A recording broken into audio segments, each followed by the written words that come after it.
શું કે બચ્ચા પાર્ટી મજામાં? હું પ્રિન્સ કાચરિયા એજ્યુકી ની અંદર તમારું હાર્દિક સ્વાગત કરું છું બાળકો. આપણે નવા ચેપ્ટર ની સાથે ફરી વખત પહોંચી ગયા છીએ એજ્યુકી ની અંદર તમારી સાથે જોડાવા માટે. તો બાળકો બધા મજામાં હશો મને ખબર છે. બહુ સારી એવી તૈયારીઓ ચાલતી હશે. મને બધી જ વસ્તુની માહિતી છે. જો નથી કંઈ નવું જણાવવું છે તો તમે અમને જણાવી શકો છો. ઘણા બધા પ્લેટફોર્મ છે આપણી પાસે, કોઈ ટેન્શન લેવાની આપણે જરૂર નથી. તમને બધાને ખબર છે કે એજ્યુકી ની અંદર રેગ્યુલરલી ડેઈલી વિડીયો અપલોડ થાય છે. આપણી પાસે અલગ અલગ પ્લેલિસ્ટ છે. અથર્વ બેચ છે, અગત્ય બેચ છે, ધોરણ 9 માટે અથર્વ બેચ છે, ધોરણ 10 માટે અગત્ય બેચ છે. તો બાળકો આજે આપણે ધોરણ નંબર 9 અથર્વ બેચ ની અંદર એક નવા ચેપ્ટર નો શુભારંભ કરવાના છીએ. શું કરવાના છીએ? શુભારંભ કરવાના છીએ. બહુ ઇન્ટરેસ્ટિંગ ચેપ્ટર છે, બાયોલોજી નું ચેપ્ટર છે. બહુ મજા આવશે, એટલે હું તમને ગેરંટી મારીને કહું છું મજા બહુ આવવાની છે. તો બાળકો હું તમને હજી કહું છું, તમે અનુમાન લગાવી શકો છો. પહેલા કહી દઉં, એન્ડ સુધી જોડાયેલા રહેજો ને, એન્ડ સુધી જોડાયેલા રહેજો. ચાલો, તમે મને અનુમાન લગાવી શકો છો કે સાહેબ આની ઉપરથી ને આ ચેપ્ટર કયું હોઈ શકે? લાગી શકે અનુમાન? તો કે સાહેબ બહુ ઈઝી છે. ચેપ્ટર નંબર 5 ચડે 5.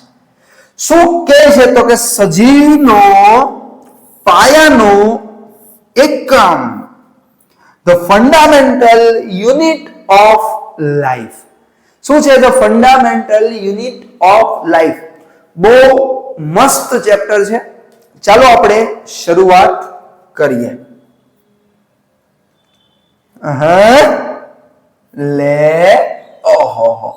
પ્રશ્ન: કોષ શબ્દનો અર્થ આપો, તેની શોધ વિશે માહિતી આપો. Sir, what is the meaning of cell? કોષનો મતલબ શું થાય છે? કોષ એટલે શું? તેની શોધ કોણે કરી? કેવી રીતે કરી? ક્યાંથી કરી? ટેન્શન નક્કો લેવી. હમ ઇધર ખડે હૈ, બરાબર છે. When I am here, why are you fear? Bro, ઇધર દેખ લે. ચાલો મજા કરીએ થોડી ઘણી. તો સાહેબ ધ્યાન રાખજો અહીંયા. ચાલો, કોષ શબ્દ 1 માર્કનો આઈએમપી પ્રશ્ન છે. લેટિન ભાષાનો શબ્દ. કેવો? લેટિન ભાષાનો શબ્દ સેલ્યુલા પરથી મેળવવામાં આવ્યો છે. ક્યાંથી ને મેળવવામાં આવ્યો છે? સેલ્યુલા નામના શબ્દ પરથી. લેટિન ભાષાનો એક શબ્દ છે જેને સેલ્યુલા નામે ઓળખાય છે. તો આ સેલ્યુલા નામના શબ્દ પરથી ને કોષ શબ્દ મળેલો છે આપણને. કયો? કોષ. જેનો અર્થ રૂમ અથવા તો નાનો ઓરડો એવો થાય છે. શું થાય છે? રૂમ અથવા તો નાનો ઓરડો. બાળકો તમને અહીંયા દેખાય છે બહુ સુંદર મજાનો એક બંગલો છે. જો બાળકો આવું જ ઘર તમારે બનાવવું હોય ને તો દોસ્ત મહેનત કરવી પડશે. મહેનત વગર કોઈ પણ વસ્તુ સંભવ નથી. તારે મહેનત કરવી પડશે. આ દુનિયામાં કોઈ પૈસા દેવા આવવાનું નથી. તારે તારી જાતે પૈસા કમાવા જવા પડશે. તારે જ મહેનત કરવી પડશે. તને 2 ઓપ્શન આપું છું, કાં તો અત્યારે મહેનત કર, કાં તો પછી મહેનત કર. જો અત્યારે મહેનત કરીશ ને તો પાછળની જિંદગી થોડીક સરળ હશે, શાંતિપૂર્વક જશે. જો અત્યારે મહેનત નહીં કરીશ, ફોન જોવામાં ટાઈમ વેડફી નાખીશ, તો હજી એક વખત કહું છું, પાછળ આવનારી જિંદગી બહુ કઠિન હશે. અત્યારે તને બહુ મોજ મસ્તી લાગે, પણ આવનારો સમય કઠિન છે. કેવો છે? કઠિન છે. તો મહેનત કરજો. જેટલી મહેનત કરશો એટલી સફળતા તમારી જ છે. એટલે જ ભગવદ્ ગીતામાં કીધું છે ને કે તું કર્મ કરતો જા, તાર ફળની ચિંતા નથી કરવાની. કર્મણ્ય વાધિકારસ્તે માં ફલેષુ કદાચન. તું કર્મ કરતો જા, ફળની ચિંતા તું ક્યારેય નહીં કરીશ. તું કર્મ કર, હું તને ફળ આપીશ. કૃષ્ણ એવું કહે છે. સમજ પડે છે બાળક? ચાલ આપણે જોઈએ. તો આ જે સેલ્યુલા શબ્દ છે, આ સેલ્યુલા શબ્દનો મતલબ શું થાય છે? કાં તો રૂમ અથવા તો નાનો એવો ઓરડો. સમજ પડે છે? તો વિચારો, જ્યારે કોષની શોધ થઈ, કોષને જ્યારે સૂક્ષ્મદર્શક યંત્રની અંદર જોવામાં આવ્યો, રોબર્ટ હુક, હું તમને આખી સ્ટોરી સમજાવું છું. રોબર્ટ હુક નામનો એક વૈજ્ઞાનિક હતો અને આ વૈજ્ઞાનિકે સૌથી પહેલા પોતાનું એક માઇક્રોસ્કોપ બનાવ્યું. શું બનાવ્યું? એક માઇક્રોસ્કોપ. માઇક્રોસ્કોપ એટલે કે સૂક્ષ્મદર્શક યંત્ર. હવે તેણે ઓક નામની વનસ્પતિની છાલ લીધી. ઓક નામની વનસ્પતિની છાલમાંથી બૂચ બનાવવામાં આવે.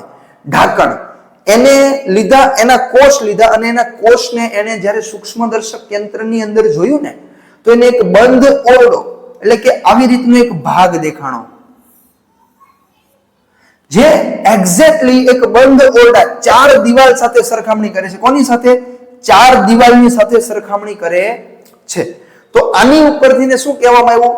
સેલ્યુલા એટલે કે કોષ. આ સેલ્યુલા નામના શબ્દ ઉપરથી કોષ શબ્દ ઉતરી આવ્યો છે. આગળ વધીએ બાળકો. જો કહે છે રોબર્ટ હુક નામના વૈજ્ઞાનિકે 1665 અંગ્રેજ વૈજ્ઞાનિકો પ્રાથમિક સૂક્ષ્મદર્શક યંત્ર એટલે કે માઇક્રોસ્કોપ બનાવ્યું. હવે બાટલીના બૂચના પાતળા છેદનું તેણે નિરીક્ષણ કરતા તેમાં તેમને મધપૂડાના ખાના જેવી રચના જોવા મળી. તેને એને કોષ તરીકે ઓળખાવી. કયા તરીકે ઓળખાવી? કોષ. મધપૂડાના ખાના જેવી રચના. આ શું છે બાળકો? આ શું છે? માઇક્રોસ્કોપ છે. શું છે? માઇક્રોસ્કોપ. અને તમને દેખાય છે ખાના ખાના જેવી રચના દેખાય છે. શું દેખાય છે? ખાના ખાના જેવી રચના દેખાય છે. આને શું કહેવામાં આવે છે? કોષ કહેવામાં આવે છે. શું કહેવામાં આવે છે? કોષ કહેવામાં આવે છે. ઓકે. આ ખૂબ જ નાની અને બિન અગત્યની ઘટનાનું સ્થાન જીવ વિજ્ઞાનના ઇતિહાસમાં ખૂબ જ અગત્યનું હતું. શોધ બહુ નાની હતી. લોકો એવું માનતા હતા કે આ બહુ ફાલતુ વસ્તુ છે, આવું બધું નહીં હોય, પણ દુનિયા તને એવું જ કહેશે. તારે ગભરાવાનું નથી. સેલ્ફ બિલીવ, પોતાની જાત પર વિશ્વાસ કરજે. આણે કર્યો બહુ નાની એવી શોધ, પણ આ જીવ વિજ્ઞાન બાયોલોજીકલ દુનિયાની અંદર બહુ એટલે બહુ મોટી સાબિત થઈ. કેવી સાબિત થઈ બેટા? બહુ એટલે બહુ મોટી સાબિત થઈ. રોબર્ટ હુકે જોયું કે સજીવોમાં ભિન્ન ભિન્ન એકમો છે. આ એકમો માટે આજ સુધી જીવ વિજ્ઞાનમાં કોષ શબ્દનો ઉપયોગ થાય છે. કયા શબ્દનો ઉપયોગ થાય છે? કોષ શબ્દનો ઉપયોગ થાય છે. આગળ વધીએ. શું છે આગળનો પ્રશ્ન? તો કે નીચેના વૈજ્ઞાનિકોના જીવ વિજ્ઞાનમાં ફાળા જણાવવાના છે. જીવ વૈજ્ઞાનિકો માફ કરજો, જીવ વિજ્ઞાનમાં વૈજ્ઞાનિકોના ફાળા. બાળકો આઈએમપી પ્રશ્ન છે. આઈએમપી પ્રશ્ન છે. 2 ગુણની અંદર કોઈ પણ એક વૈજ્ઞાનિક પૂછી લે. કોઈ પણ એક વૈજ્ઞાનિક. સૌથી પહેલો વૈજ્ઞાનિક રોબર્ટ હુક. 1665 ની સાલ રોબર્ટ હુક આવ્યો, માઇક્રોસ્કોપની શોધ કરી. માઇક્રોસ્કોપની અંદર ઓક નામની વનસ્પતિના પાતળા છેદ લીધો.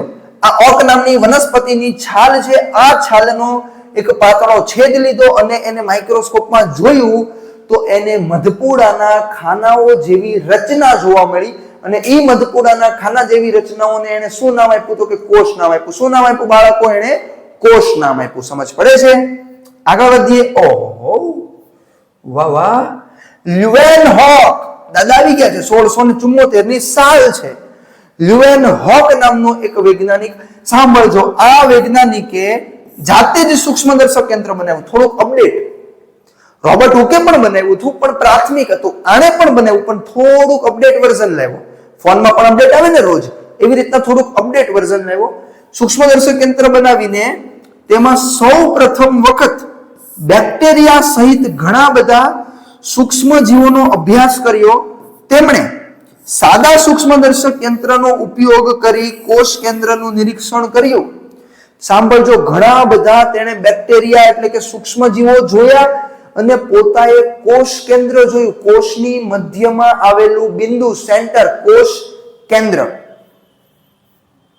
શું છે બાળકો? તમને કેની ઇમેજ દેખાઈ રહી છે? બેક્ટેરિયાની ઇમેજ દેખાઈ રહી છે. કોની ઇમેજ દેખાઈ રહી છે? બેક્ટેરિયાની. તો એને પોતે સૂક્ષ્મદર્શક યંત્ર બનાવ્યું ને પોતે સૂક્ષ્મદર્શક યંત્ર બનાવીને તેની અંદર તેણે શું જોયું? તો કે બેક્ટેરિયા સહિતના ઘણા બધા સૂક્ષ્મજીવો અને કોષ કેન્દ્ર જોયું. પાછા જોઈએ. શું થયું? આ જોતો. ચાલો, રોબર્ટ બ્રાઉન. મજાક કરું છું લા, અહીંયા જોઈને થોડીક વાર મજા આવે ને તો તને જોવાની. બરાબર છે. રોબર્ટ બ્રાઉન આવી ગયો. બ્રાઉનની કેકની વાત નથી થતી. રોબર્ટ બ્રાઉન 1831 ની સાલમાં આ વૈજ્ઞાનિકે વનસ્પતિ કોષમાં લાક્ષણિક ગોળાકાર કાયને કોષ કેન્દ્ર તરીકે વર્ણવ્યું. જો આ દેખાય છે?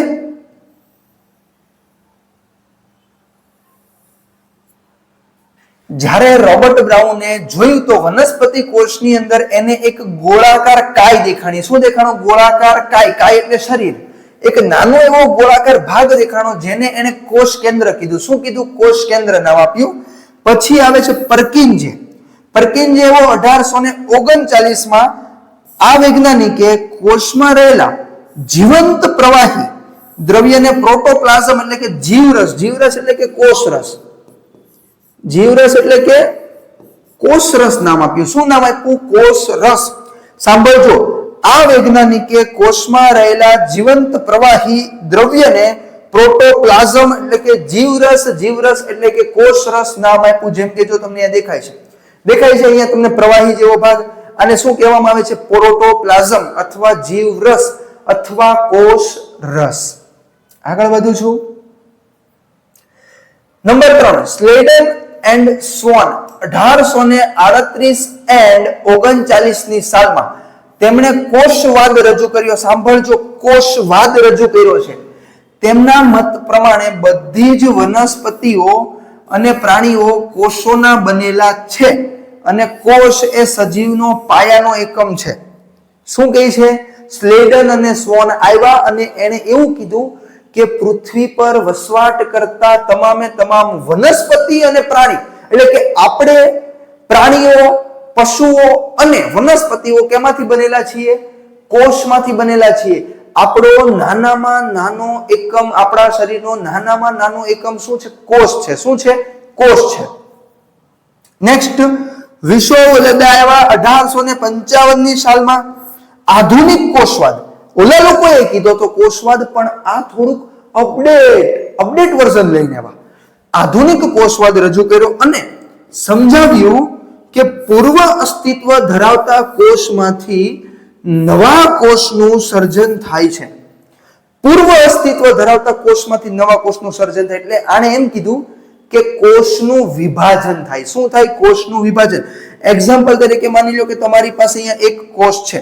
હવે આ કોષ પોતે વિભાજિત થશે અને આ એક કોષમાંથી કેટલા કોષ બનશે? 2 કોષ બનશે. કેટલા? 2. હવે આ બંને કોષનું પાછું વિભાજન થશે. હવે આ કોષમાંથી કેટલા બનશે? 2. આ કોષમાંથી પણ કેટલા બનશે? 2. હવે આ બધાનું પાછું વિભાજન થાય અને એમાંથી ને પાછા કેટલા બનતા જાય? 2 2 2. એટલે એકમાંથી 2, 2 માંથી 4, 4 માંથી 8, 8 માંથી 16, 16 માંથી 32, 32 માંથી 64, 64 માંથી 128, 128 માંથી 256, 256 માંથી 512, 512 માંથી તમને ખબર છે બહુ બધું આગળ આવશે. એની ચર્ચા નથી કરવાની, પણ તમને ખબર પડે છે ધીમે ધીમે ધીમે ધીમે કોષોની સંખ્યા અગણિત, અસંખ્ય થતી જાય છે. પણ વિચારો કે આ જે 4 કોષ બન્યા, ઈ 4 કોષ ક્યાંથી આવ્યા હતા? તો કે આમાંથી આવ્યા હતા. હવે આ બંને કોષ કેમાંથી આવ્યા? તો કે એની ઉપર રહેલો જે કોષ હતો એમાંથી ને, એટલે કે પૂર્વ અસ્તિત્વ, આગળ અસ્તિત્વ ધરાવતા કોષમાંથી નવા કોષોનું સર્જન થાય છે. કોનું સર્જન થાય છે? નવા કોષોનું સર્જન થાય છે. પછી આવે છે કેમિલો ગોલ્ગી. 1880 ની સાલમાં આ વૈજ્ઞાનિકે ગોલ્ગી પ્રસાધન નામની એક અંગિકાની શોધ કરી, અવલોકન કર્યું અને તેનું વ્યવસ્થિત શું કર્યું? વર્ણન કર્યું. આપણે ગોલ્ગી પ્રસાધન નામની અંગિકાને આ જ ચેપ્ટરની અંદર એન્ડમાં જોવાની છે. તો બાળકો, થેન્ક યુ અને થેન્ક યુ વેરી મચ. ફરી વખત નેક્સ્ટ લેક્ચરની અંદર આપણે મળીશું. ત્યાં સુધી થેન્ક યુ વેરી મચ. કોઈ પણ પ્રશ્ન છે તો નીચે કોમેન્ટ સેક્શનમાં જણાવી શકો છો. Thank you.